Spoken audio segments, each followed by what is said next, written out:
d'échanger sur une région qui m'intéresse non seulement d'un point de vue professionnel, mais aussi d'un point de vue personnel, bien entendu.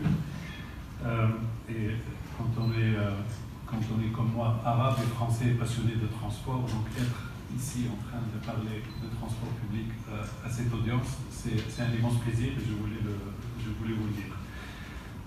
Donc, je vais parler de transport public, de transport en commun dans les pays arabes ou dans certains pays arabes, parce que je ne vais pas couvrir tous les pays.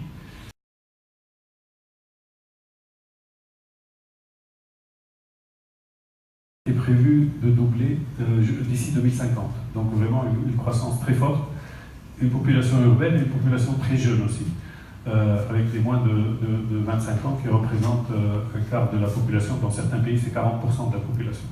Donc ça, c'est aussi un paramètre à considérer dans le comportement de mobilité de la population.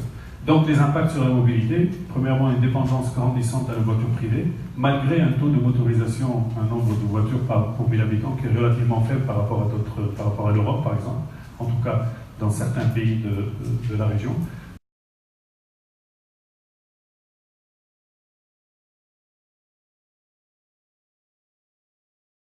Au niveau local, ça c'est clair.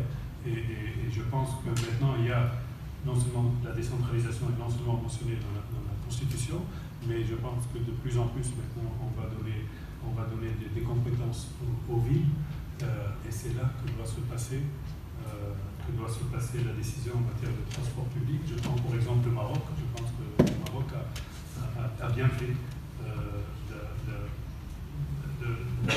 d'aborder cette décentralisation il y a quelques années. On en voit les fruits maintenant.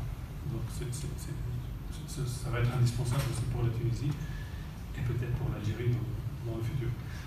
Pour les PPP, c'est vrai qu'il y a le cadre maintenant, la loi sur les PPP. Le problème avec les PPP, c'est qu'on a peu d'expérience en transport. Il y a des PPP pour les hôpitaux, pour les autoroutes.